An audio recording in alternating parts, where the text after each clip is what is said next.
Bismillahirrahmanirrahim. Poštovane sestre, draga braćo, dragi prijatelji, Assalamu alaikum wa rahmetullahi wa barakatuhu. Mir i spas Božji neka je sa vama.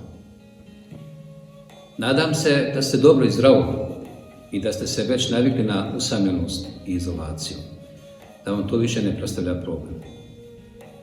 Prilika je sad da postavimo sebi pitanja i da se podsjetimo na to šta smo to uvijek želili da činimo, posebno u našim domovima, a nismo pronalazili vrijeme za to. Možda presložiti kućnu biblioteku, očistiti ormare od onoga što ne koristimo i pripremiti za davanje onima kojima će to dobro doći. A možda više vremena da posvetimo sebi, da obratimo pažnju na svoj izgled i svoje dostojanstvo, da se posvetimo svojima najdražima, da pričamo s njima, da se smijemo s njima i da unesemo sebe u njihov život. Ali najvažnije od svega je da se posvetimo svom Gospodaru, da smo više pod abdestom, da čitamo Kur'an i razmišljamo o njegovim porukama, da ga zikirimo i da stalno istikvar i teobu donosimo. Osim toga, ovo je idealno vrijeme, prilika i mogućnost da uzmemo ilmihal, da se podsjetimo na osnove namaza ili možda da ih ispočetka naučimo, te da započnemo novo poglavlje u našem životu, porodično klanjanje i ibadet.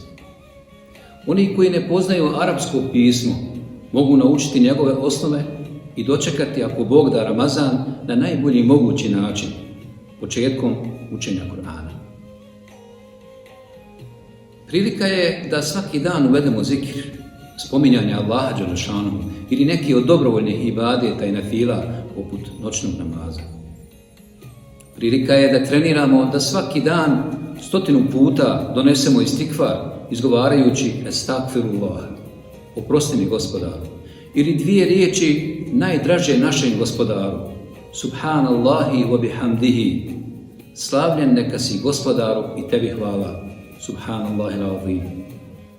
Prilika je, jer sad doista imamo vremena da se popravimo, da sebi i za sebe učinimo dobro. Ako mi ne iskoristimo vrijeme, neka znate, ono će iskoristiti nas i zanemariti nas kao staru poderanu krpu i baciti nas u zaborav. Prilika je da se svevišnjem predamo u našim domama i da ga molimo da nas čuva i podari nam svako dobro. U tišini noći, kad je malo budnih, dozivajte ga njegovim lijepim imenima. Upućujte dove milostivom, silnom, mudrom, onom koji sigurnost daje, koji mnogo prašta, koji sve rješava i otvara, koji sve čuje, vidi, zna, koji čuva, koji upućuje, koji molbe prima, koji sve može, zaštitniku, Gospodaru svih svjetova, najveličanstvenijem i najčasnijem. Molite i osluškujte. Allah će sigurno izlaz iz ove teške situacije dati. Gospodar naš je rekao, pozovite me i zamolite, ja ću vam se odazvati. A Allah je uistinu onaj koji obećanja svoja potvrđuje. Ostanite mi zdravi, u veselju i u rahatluku. Do sljedećeg petka, ako Bog da, maksus vas sve selam.